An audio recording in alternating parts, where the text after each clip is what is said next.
Meus irmãos, que a graça e a paz do nosso Senhor Jesus Cristo continue sendo derramada sobre nós. Vamos abrir a palavra do Senhor, continuando a exposição na carta de Paulo aos Gálatas, capítulo 4, do verso 8 ao 11, Gálatas 4, do verso 8 ao verso 11. Nesse trecho, Paulo continua o argumento que ele começou no início do capítulo 4, mas agora em forma de contraposição. Gálatas 4, do verso 8 ao 11, diz assim a palavra do Senhor: outrora, porém, não conhecendo a Deus, servíeis aos deuses que por natureza não são. Mas agora que conheceis a Deus, ou antes, sendo conhecidos por Deus, como estáis voltando outra vez aos rudimentos fracos e pobres, aos quais de novo quereis ainda escravizar-vos?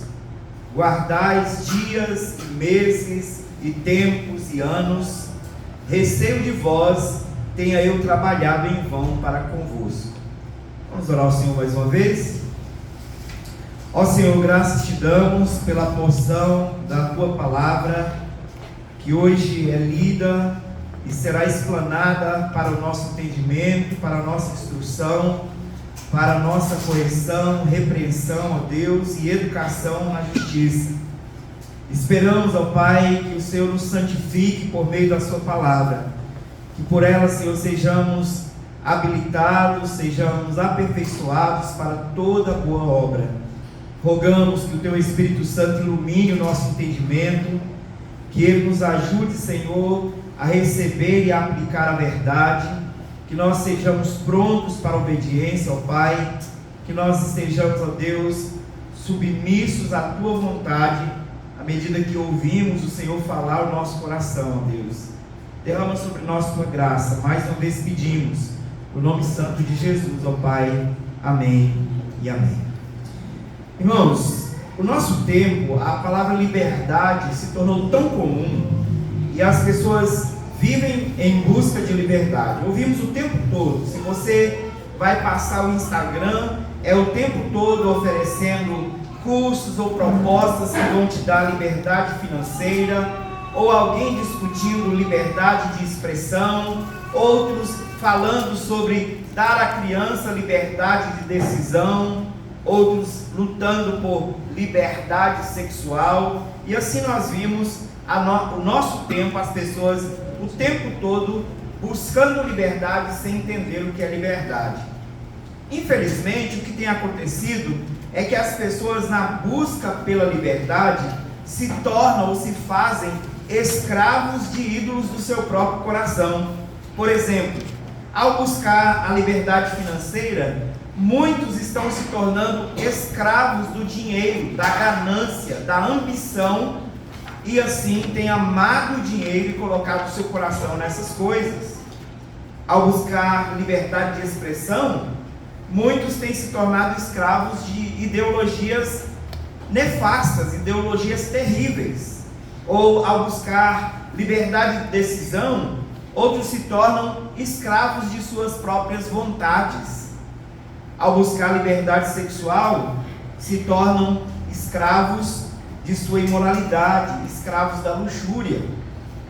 Ao tentar experimentar liberdade por seus próprios esforços, muitos têm se tornado, infelizmente, ao contrário, escravos dos ídolos dos seus próprios corações, como já foi dito. Ou se contentam com coisas fúteis, se contentam com futilidades, acreditando que essas coisas têm algum valor para a sua vida ou algum valor para o seu crescimento. Parece que os crentes gálatas estavam no mesmo rumo, ainda que eles tinham pretensões religiosas, mas eles estavam fazendo algo semelhante. Os crentes gálatas estavam voltando à escravidão. Eles haviam experimentado a liberdade em Cristo Jesus, agora eles estavam se voltando à escravidão de ritos, leis, calendário religioso, e assim estavam negligenciando ou negando, ignorando aquela liberdade conquistada por Cristo na cruz para todos os que creem nele. eles estavam trocando a alegria do Evangelho, a alegria da vida plena no Evangelho, pela dependência de ritos, de tradições humanas, que não podiam salvar, ou não podiam acrescentar nada à sua santificação. Como puderam negociar tão facilmente a verdadeira liberdade que eles encontraram no Evangelho? É essa a questão de Paulo. E Paulo começa o verso 8, continuando, na verdade, o que ele argumentou no verso anterior, no verso 7. Ele disse: vocês já não são mais escravos, vocês são livres. E agora, como livres, vocês são filhos e herdeiros de Deus.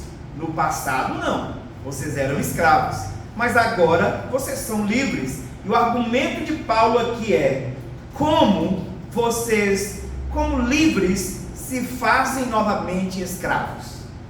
Como vocês voluntariamente se fazem escravos daquelas coisas das quais vocês foram libertados?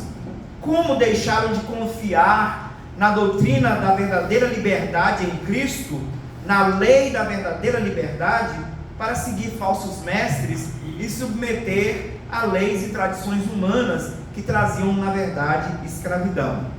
Então Paulo vai argumentar com eles, mostrando que eles precisavam esquecer aquelas coisas e voltar novamente para o Evangelho e voltar para Cristo. Em primeiro lugar, Paulo os relembra do passado de escravidão que eles tinham aos falsos deuses. No verso 8: outrora, porém, não conhecendo a Deus, servíeis a deuses que por natureza não são. Paulo os relembra que eles estavam enganados, que de tão escravos eles estavam também cegos, porque eles não conseguiam ver que os deuses aos quais eles serviam eram, na verdade, falsos deuses.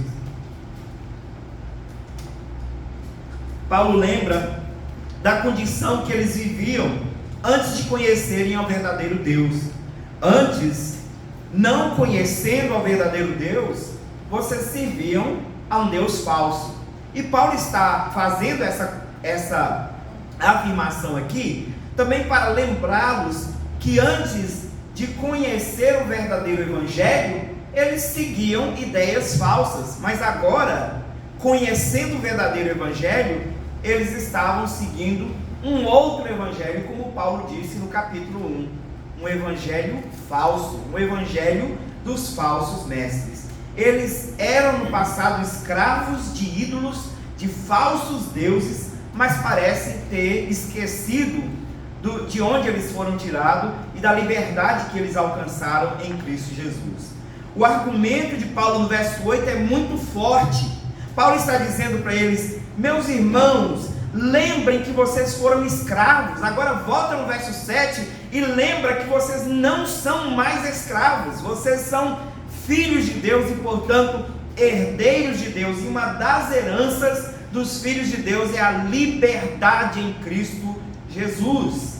Portanto, larguem essas falsas esperanças que os falsos mestres estão te oferecendo e desfrutem da verdadeira liberdade que vocês têm agora que vocês conhecem o verdadeiro Deus. A verdadeira liberdade só é possível quando se conhece verdadeiramente ao verdadeiro Deus. Tudo o que nós fazemos fora do conhecimento do verdadeiro Deus é falso. Tudo de religioso ou de tentativas de agradar a Deus moralmente é falso. É trapo de imundícia que não tem qualquer valor perante o Senhor, quando nós não conhecemos o verdadeiro Deus através de Jesus Cristo. O conhecimento verdadeiro é pela fé, e somente pela fé é possível agradar a Deus. Hebreus 11, versículo 6, o autor nos lembra: sem fé é impossível agradar a Deus. Portanto, aqueles que se aproximam de Deus devem crer que Ele existe e que se torna galardoador de todos os que o buscam. É impossível agradar a Deus sem fé, e sem fé você está demonstrando que você de fato não conhece o verdadeiro Deus. Paulo está argumentando: vocês são assim? Vocês não conhecem de fato o verdadeiro Deus? Mas Paulo continua o argumento. E Paulo mostra a eles que muitas vezes, antes de conhecer a Deus, eles se voltavam àquela esperança porque eles não conheciam o verdadeiro Deus, não conheciam a verdadeira esperança. Mas agora não. Agora eles conheciam e eles precisavam abandonar falsas esperanças. Nós somos alertados com esse verso, porque muitas vezes também, antes de conhecer a Deus, nós nos voltávamos para aquelas falsas esperanças que o mundo ou que ideias podiam nos oferecer, mas agora nós temos a verdadeira esperança. Nós nos voltávamos para esperanças falsas ou para práticas religiosas vazias, que não tem qualquer efeito ou qualquer valor perante Deus, perante o Senhor. E Paulo continua mostrando a eles, desde o capítulo 1, Paulo vem argumentando que é perigoso trocar o evangelho verdadeiro por qualquer outra coisa, que é praticamente comportar-se como alguém que não conhecia o verdadeiro Deus. Por isso eles são agora chamados a voltar os seus olhos novamente para o verdadeiro evangelho e para o verdadeiro Deus. O vazio que as pessoas sentem no coração, a necessidade que elas têm de satisfação e de complementar coisas que agradam a Deus, ou fazer por si mesmo coisas que agradam a Deus, faz elas fazerem coisas vãs, coisas inúteis, coisas que demonstram ignorância. Elas tentam se santificar por ritos, por esforços, por observar coisas que para quem já tem compreensão e entendimento parece até absurdo. Quando você ouve, por exemplo, que uma igreja evangélica fez uma sessão de sal grosso, de lavagem no sal grosso, ou de caminhar num caminho de fogo. Talvez você possa pensar, isso é absurdo, não acontece. Acontece, irmãos. Igrejas ditas evangélicas têm feito essas práticas no Brasil. Igrejas ditas evangélicas têm adotado práticas absurdas, dizendo que são práticas bíblicas, que são práticas cristãs, e que são práticas que na verdade estão colocando as pessoas em comunhão com Deus, em contato com o sobrenatural. Mas na verdade são coisas vazias, que não têm qualquer valor para a vida e para a fé, para a santificação. Assim como os ídolos do mundo antigo não podiam prover salvação, os ídolos não podiam salvar pecadores, não podiam salvar os gálatas, o mundo moderno também tem oferecido falsos ídolos que não salvam. Nós temos buscado coisas que não preenchem, que não fazem sentido de fato para a nossa espiritualidade. Ídolos que na verdade têm mostrado que não compreendemos de fato o Evangelho. Quando crentes, e alguns nem podem ser chamados de crentes, mas quando crentes frequentam igrejas por causa de dinheiro, status, poder, eles estão mostrando que não entenderam de fato o verdadeiro Evangelho.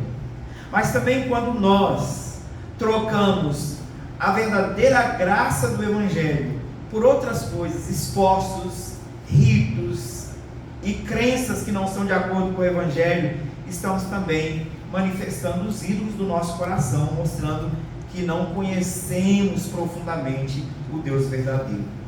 Paulo continua, e no verso 9, na primeira parte do verso 9, Paulo mostra a sublimidade de conhecer a Deus e de ser conhecido por Ele. O argumento de Paulo continua aqui. Ele está dizendo, vocês estão percebendo o que vocês estão fazendo? No verso 7 ele mostra, vocês eram escravos, agora não, vocês são filhos e herdeiros. No passado vocês foram escravos de ídolos, e agora vocês percebem de onde vocês saíram? Mas é mais profundo do que vocês realmente entenderam. Vocês agora conhecem a Deus e são conhecidos por Deus, e isso faz toda a diferença na caminhada cristã. Paulo diz, mas agora que conheceis a Deus, ou antes, sendo conhecidos por Deus, como estáis voltando outra vez aos rudimentos fracos e pobres, aos quais de novo quereis ainda escravizar-vos? Paulo mostra a esses irmãos que eles agora conhecem ao Deus verdadeiro porque foram conhecidos por Ele. Um conhecimento que não é somente saber sobre Ele, mas um conhecimento relacional. Não é apenas o nosso conhecimento sobre Deus que importa, mas o nosso conhecimento de Deus, conhecê-lo relacionalmente. Mas mais importante do que isso é o fato de que nós somos conhecidos, primeiramente, nós somos conhecidos por Ele. E a prova de que nós somos de fato seus eleitos, nós somos conhecidos por Deus. Nós vimos o testemunho da palavra do Senhor nos dizer que Deus conhece aos que lhe pertencem. E agora Paulo reforça esse testemunho dizendo que nós somos conhecidos por Deus. E Paulo para o argumento, ele para no meio do verso para dizer, olha, ser conhecido por Deus é mais importante. Ele diz, olha, agora vocês conhecem a Deus. Ou melhor, antes disso, vocês foram conhecidos por Deus. Você só conhece a Deus porque Ele te conheceu primeiro. É claro que Paulo está destacando aqui a soberania de Deus em nos alcançar. Paulo enfatiza o fato de que nós fomos soberanamente alcançados pela graça de Deus. Antes de nós conhecermos a Deus, Deus já nos conhecia, porque Ele nos conheceu e nos amou e nos elegeu antes da fundação do mundo. Nós somos conhecidos de Deus desde a eternidade, mas conhecidos não no sentido como nós geralmente usamos, não no sentido como nós normalmente falamos. Você conhece o governador do estado? Conheço. O governador do estado é o senhor Helder Barbalho. Não é nesse sentido. Eu conheço da televisão, eu nunca estive com ele, nunca falei com ele, ele não sabe quem eu sou. O que Paulo está falando é de um conhecimento relacional, de um conhecimento pessoal. Deus te conheceu porque, e de fato, a palavra conheceu muitas vezes no Antigo Testamento está ligado à eleição. Ele te escolheu, Ele te conhece pessoalmente. E aí Paulo está exatamente dizendo, meus irmãos, além do fato de vocês serem filhos de Deus, herdeiros dele juntamente com Cristo, vocês agora o conhecem porque antes foram conhecidos por Ele. Mas vocês estão voltando a práticas de Deus desconhecido, a práticas que não são aquelas que Deus orientou àqueles que conhecem o Evangelho.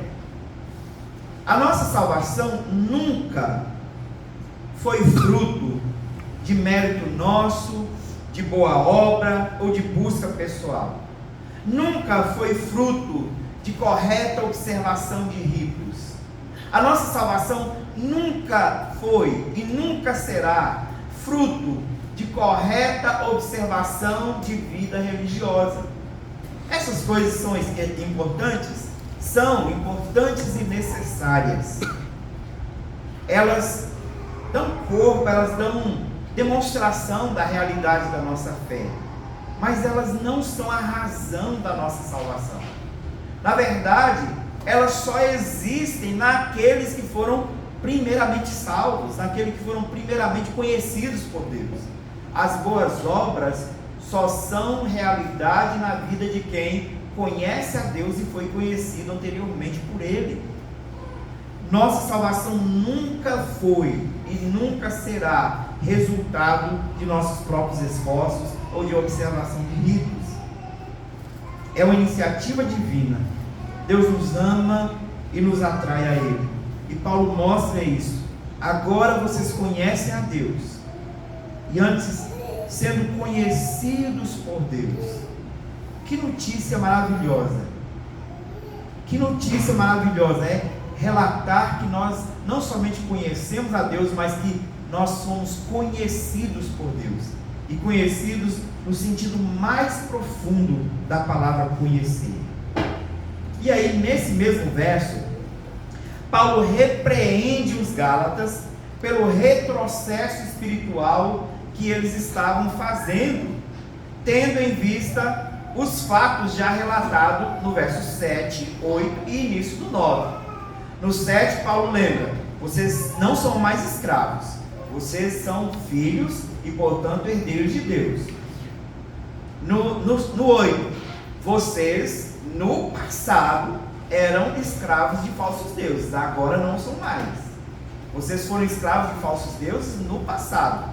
No 9, agora, vocês, além de conhecer a Deus, antes disso, foram conhecidos por Deus. E aí Paulo repreende-os pelo retrocesso. Como, meus irmãos? Como, depois de todos esses fatos, vocês estão voltando para rudimentos fracos e pobres e se colocando novamente embaixo de escravidão? Como isso é possível? E o que Paulo quer dizer aqui por rudimentos fracos e pobres? Paulo se refere aos ritos e práticas da lei, transitórios da lei, no passado, especialmente ritos e práticas da lei cerimonial. Nós já vimos isso aqui, e nós vimos como as escrituras mostram que a lei moral continua tendo o mesmo valor, a lei moral continua tendo o mesmo peso, desde o início até hoje, continuará tendo, mas a lei cerimonial, ela perde o seu valor, ela perde o seu sentido. A observação da lei cerimonial não faz mais nenhum sentido para aqueles que estão em Cristo. Por quê? Porque o valor da lei cerimonial era transitório, não para trazer a salvação, mas para apontar para a salvação. E essa lei trazia dentro de si a guarda de dias, a observação de um calendário religioso, de dias, de festas, de meses, de tempos e anos que deveriam ser observados religiosamente pelo povo de Deus. Pelo menos 3 festas eram obrigatórias anualmente. Além disso, tinha as observações para descanso da terra, a observação do dia do arrependimento, do dia do perdão, a observação das festas específicas que o povo tinha que sempre cumprir, sempre observar, zelar para que aquilo fosse praticado, fosse feito, os ritos, além disso os sacrifícios, as ofertas, holocaustos que eram requeridos pela lei cerimonial. Mas todas essas coisas agora são chamadas por Paulo de rudimentos fracos. Por que rudimentos fracos? Porque elas eram temporárias, elas eram transitórias, elas eram apenas placas sinalizatórias de Cristo, elas apontavam para Cristo, que de fato é o corpo da nossa fé, que de fato é tudo o que nós precisamos para a salvação. Então, agora nós temos Cristo e a sua obra completa. Por que olhar para rudimentos antigos? Por que olhar para essas coisas, rudimentos fracos e pobres da lei cerimonial? Aqui Paulo então, mais uma vez mostra o perigo do legalismo. Ao buscar, os Gálatas, ao buscar justificação por meio da lei, estavam voltando a uma forma de escravidão, ou esquecendo da liberdade que eles tinham em Cristo Jesus. Eles estavam se submetendo. Agora, submeter à lei cerimonial seria submeter à tradição humana, porque se algum homem dissesse que aquela lei tinha algum valor após a morte de Cristo Jesus, ele estava colocando uma tradição que agora já não tinha mais sentido, porque Cristo já havia cumprido todas aquelas coisas. Todas aquelas coisas foram cumpridas e observadas na pessoa e na obra de Cristo, e portanto não tinham mais nenhum valor, Paulo então os repreende dizendo: cuidado, porque vocês estão trocando o verdadeiro evangelho, o corpo da sua fé, pelos sinais que só deviam apontar para o evangelho, apontar para o que de fato é essencial, é importante. Quando uma igreja começa a confiar em ritos, tradições, formalidades externas, trocando a fé viva em Cristo Jesus por essas coisas, ela corre o risco de voltar a uma forma de escravidão espiritual. E talvez você possa pensar que isso não é um perigo para nós. Mas é um perigo, sempre é um perigo. Essa semana eu estava na internet e de repente aparece para mim uma cena curiosa.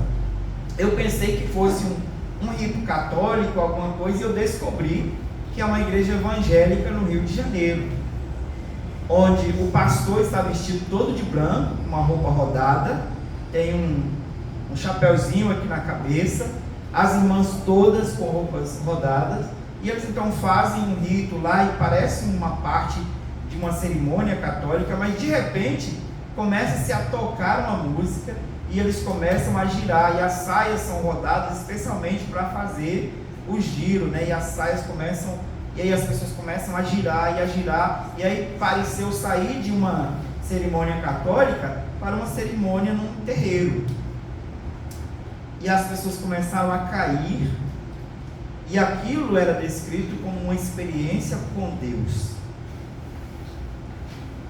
E de fato, quando você olha para essas igrejas, elas chegam a dizer, se elas frequentam um culto como o nosso, elas vão chegar aqui e dizer: olha, aquela igreja ali nem pode ser chamada de igreja, não tem o Espírito Santo, que o povo nem um aleluia dá, nem glória a Deus tem no culto, aqui não é igreja não. E aí talvez você possa pensar: mas nós não corremos esse risco.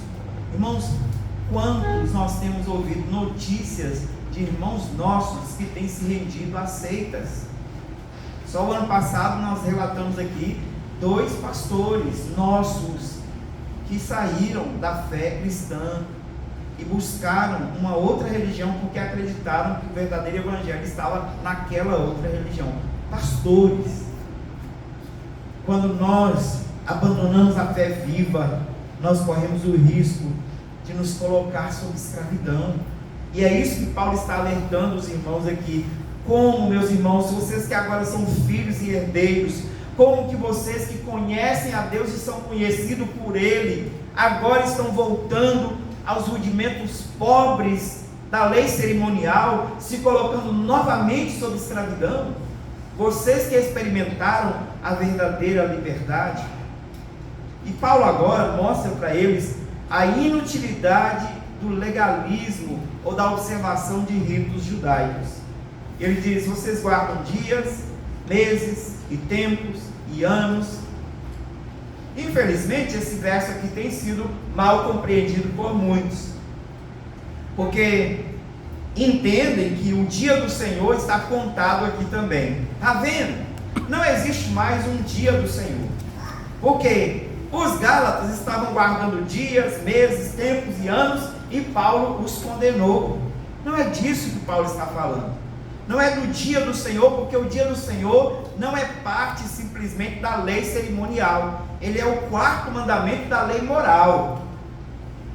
E da lei moral, nenhum mandamento foi retirado.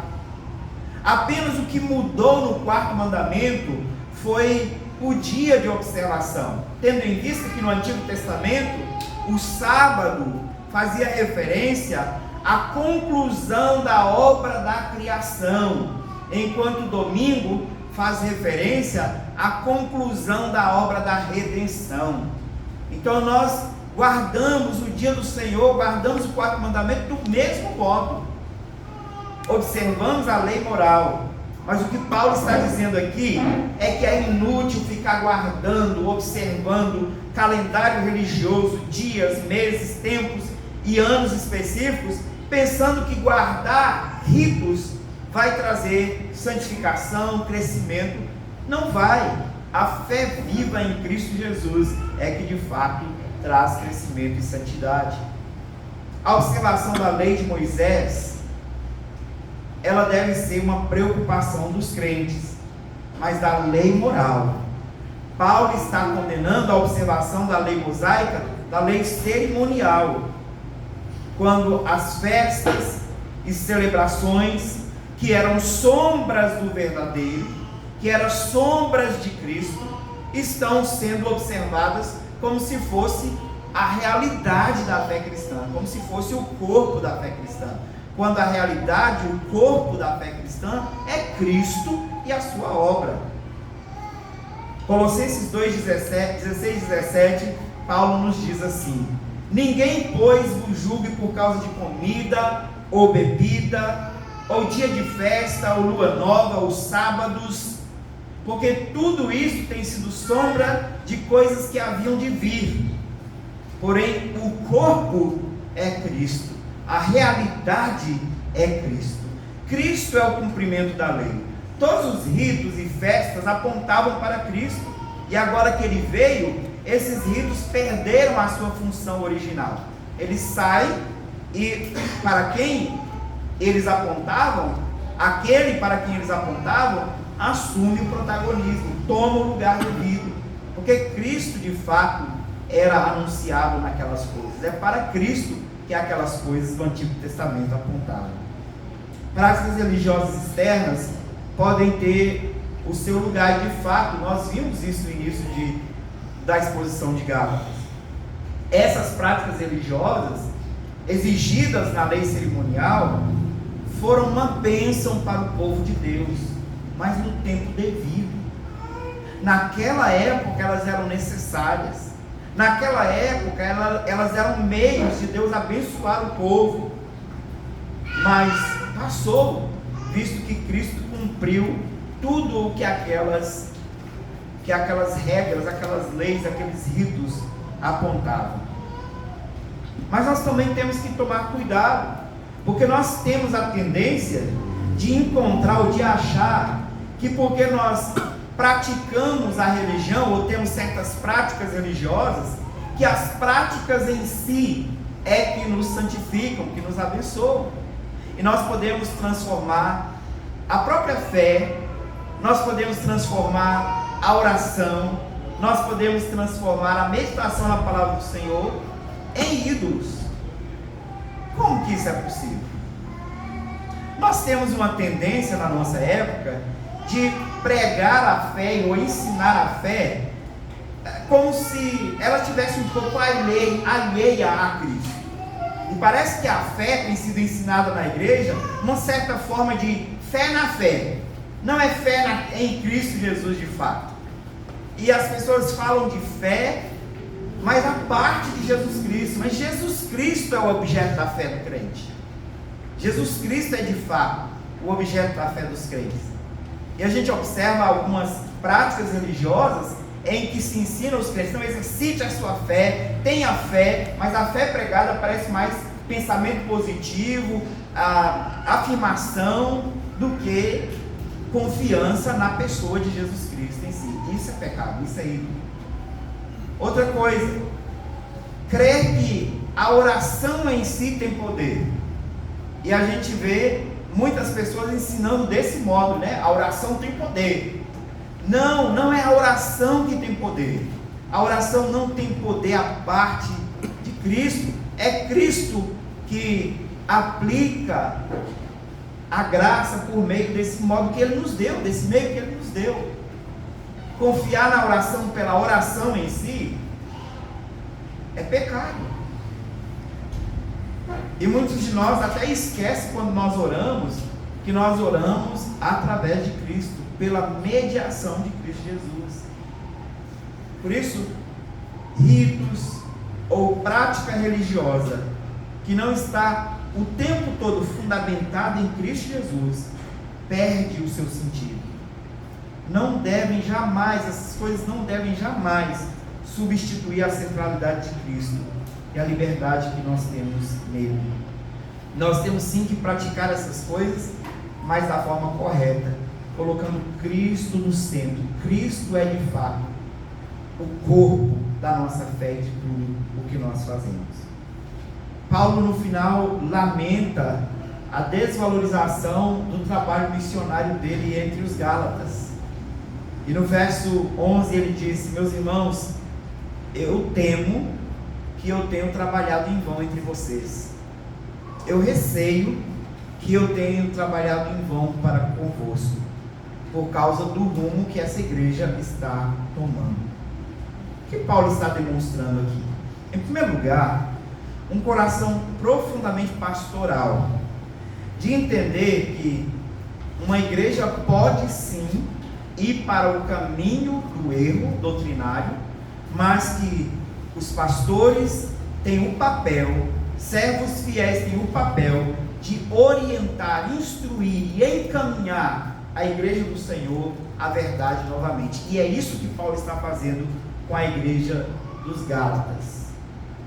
Paulo está angustiado com a possibilidade do seu trabalho entre os Gálatas ter sido em vão, mas ao mesmo tempo ele confia na graça e na soberania do Senhor quando ele prega novamente para esses crentes. Ele prega o evangelho novamente para esses crentes, dizendo: relembrem quem vocês são, relembrem de onde vocês vieram, relembrem agora o que vocês são em Cristo e revejam as suas práticas.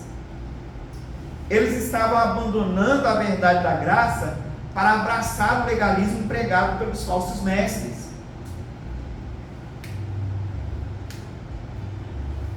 E agora Paulo está chamando-os a buscar por autenticidade na vida cristã. O verdadeiro evangelho produz liberdade. O legalismo resulta em futilidade, em preocupações que não estão de fato voltadas para a graça de Cristo. E assim, nós vimos que essa preocupação de Paulo aqui mostra, em primeiro lugar, o dever dos líderes espirituais, a responsabilidade que eles têm de guiar o rebanho do Senhor, para que permaneçam firmes no Evangelho, e assim permaneçam também firmes na liberdade trazida por Cristo Jesus, para evitar armadilhas da religiosidade sem vida. E nós precisamos ser também alertados quanto a isso, porque nós estamos, de certo modo, cada vez mais acostumando com a tradição religiosa.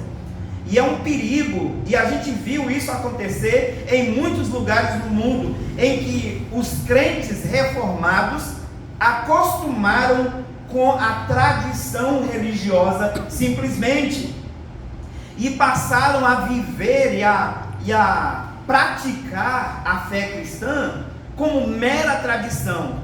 E a gente viu onde deu isso. A igreja reformada na Europa quase desapareceu, porque os cristãos reformados, os cristãos presbiterianos, começaram a viver a vida cristã apenas por tradição. Transformaram o verdadeiro evangelho da graça em mera tradição cristã. Faziam tudo, reuniam para estudar as escrituras, ouviam pregações, cantavam hinos, mas eram igrejas mortas. Igrejas mortas, que hoje os seus templos estão sendo vendidos para cafés, para boates.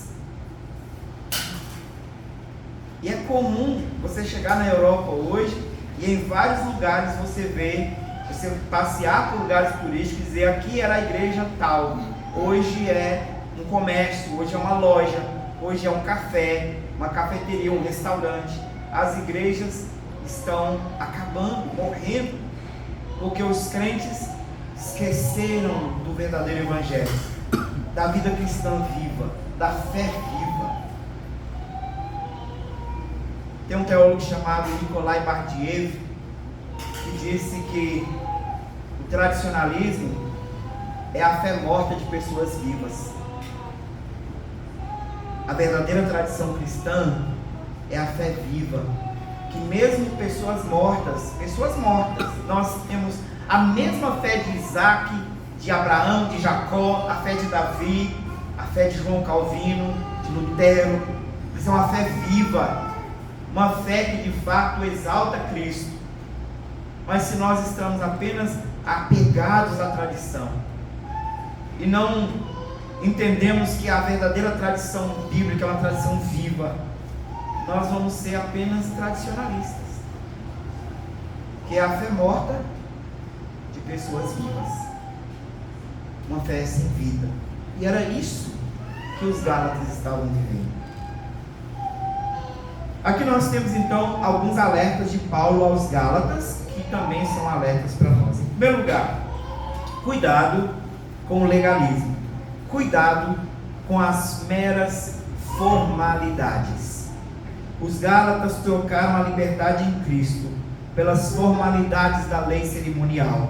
Nós corremos o risco de trocar a liberdade em Cristo, a verdadeira fé viva em Cristo Jesus, por formalidades e tradições somente. Devemos tomar o cuidado e orar para que os nossos corações sejam avivados pela palavra de Cristo, para que não caiamos nesse engano, não caiamos nesse mal. A segunda coisa que Paulo alerta é quanto à suficiência de Cristo.